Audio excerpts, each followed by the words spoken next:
दुनिया चाहे इधर की उधर हो जाए, लेकिन कांग्रेस के नेता ऐसे हैं कि आपस में ही लड़ते रहते हैं। अभी कोरोना महामारी का खतरा थोड़ा कम हुआ है तो दुनिया के तमाम मुल्कों के लिए सबसे बड़ी समस्या तालिबान बना हुआ है। आम हो या खास, सबकी बातचीत के केंद्र में तालिबान है, लेकिन कांग्रेस के नेताओं का एक्शन प्लान सिर्फ कुर्सी तक ही सीमित है। इसकी वजह से वो लगातार लड़ रहे हैं, टूट रहे हैं और एक एक करके राज्यों की सत्ता से बाहर निकलते जा रहे हैं। नमस्कार, मैं हूं अविनाश और आप देख रहे हैं अनकट। पंजाब में अगले कुछ ही महीनों में चुनाव है। बीजेपी और अकाली दल का गठबंधन टूटने के बाद इस चुनाव को जीतना कांग्रेस के लिए बेहद आसान था, लेकिन इस चुनाव को खुद कांग्रेस के नेताओं ने आपसी अंतर्कलह की वजह से पेचीदा बना दिया है। पिछले दिनों पंजाब सीएम अमरिंदर सिंह और सिद्धू के बीच ठनी हुई थी। कांग्रेस आलाकमान ने बीच का रास्ता भी निकाला। किसी तरह से अमरिंदर सिंह को मनाकर सिद्धू को प्रदेश अध्यक्ष बना दिया गया। दोनों मंच पर साथ दिखे भी, लेकिन महीना बीतते बीतते फिर वही ढाक के तीन पर फिर से लड़ाई शुरू हो गई और अब तो विधायकों का एक खेमा कैप्टन अमरिंदर को मुख्यमंत्री की कुर्सी से हटाने के लिए आमादा है। लेकिन पंजाब प्रभारी हरीश रावत ने यह साफ कर दिया है कि मुख्यमंत्री का चेहरा तो कैप्टन अमरिंदर ही होंगे। सिद्धू पर हरीश रावत ने व्यंग भी किया है, कहा है कि उन्हें पंजाब की कमान सौंपी गई है, लेकिन इसका यह मतलब नहीं है कि हमने पूरी कांग्रेस ही उनको सौंप दी है। हमारे पास अब भी बड़े बड़े नेता हैं। सत्यता यह है, हम अमरिंदर सिंह जी के नेतृत्व में ही 2022 में चुनाव में जाए, क्योंकि सिद्धू एक अलग परिवेश से आए हैं और हमने कई बातों को देख करके उनको पंजाब में कांग्रेस का दायित्व सौंपा है, अध्यक्ष पद का, क्योंकि हमको आगे के लिए भी देखना था, तो आगे की तरफ देख करके सौंपा है।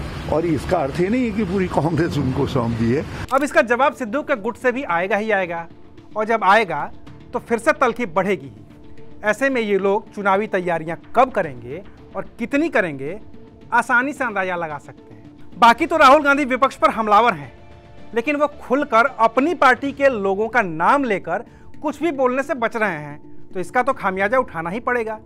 क्योंकि बात सिर्फ पंजाब तक सीमित होती तो कोई बात भी थी, बात तो छत्तीसगढ़ की भी होने लगी है, जहां मुख्यमंत्री भूपेश बघेल और उनकी सरकार में मंत्री टीएस सिंहदेव के बीच का विवाद सबके सामने आ गया है। दोनों दिल्ली आकर केसी वेणुगोपाल से मिल भी रहे हैं। टीएस सिंहदेव खुलकर नहीं कह रहे हैं कि भूपेश बघेल के कार्यकाल के 2.5 साल पूरे हो गए हैं और अब उनको मुख्यमंत्री बनना है, लेकिन उनके हालिया बयान और उनके बगावती तेवरों ने यह साफ कर दिया है कि अब वो खामोशी से तो नहीं ही बैठेंगे। इसकी वानगी पिछले दिनों दिख चुकी है।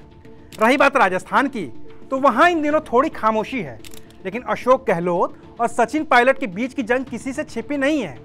उनकी जंग में कभी सीज फायर होता है तो कभी लगातार जुबानी बयानबाजी होने लगती है और आखिरकार नुकसान सिर्फ और सिर्फ कांग्रेस का होता है। लेकिन अभी हालिया विवाद महाराष्ट्र में हो गया है। वहां पर मुंबई यूथ कांग्रेस का अध्यक्ष बनाया गया है बाबा सिद्दीकी के बेटे और विधायक जीशान सिद्दीकी को, जबकि इसके लिए सूरज सिंह ठाकुर भी दावेदार थे।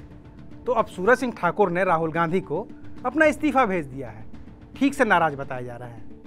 बाकी और नेताओं की बात करें तो पिछले दिनों कांग्रेस के कद्दावर नेता रहे और देश के पूर्व राष्ट्रपति रहे प्रणब मुखर्जी के बेटे अभिजीत मुखर्जी भी लंबे समय तक कांग्रेस में रहे थे और उसका दामन छोड़कर टीएमसी में शामिल हो चुके हैं। ऑल इंडिया महिला कांग्रेस के अध्यक्ष, पूर्व सांसद और पूर्व केंद्रीय मंत्री संतोष मोहन देव की बेटी सुष्मिता देव टीएमसी में शामिल हो चुकी हैं। त्रिपुरा कांग्रेस के कार्यवाहक अध्यक्ष पीयूष कांति विश्वास ने तो पार्टी छोड़कर सियासत से संन्यासी ले लिया है।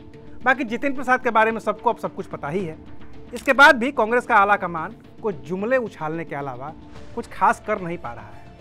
कांग्रेस की हालत तो इतनी खराब है कि कहने को तो देश की सबसे पुरानी पार्टी है, लेकिन उसके पास एक स्थायी राष्ट्रीय अध्यक्ष तक नहीं है जो ऐसे सियासी मामलों को संभाल सके। और नतीजा ये है कि एक एक करके कांग्रेस के नेता कांग्रेस का साथ छोड़ते जा रहे हैं। आज के लिए बस इतना ही, फिर मिलेंगे किसी नए मुद्दे के साथ। तब तक देखते रहिए अनकट।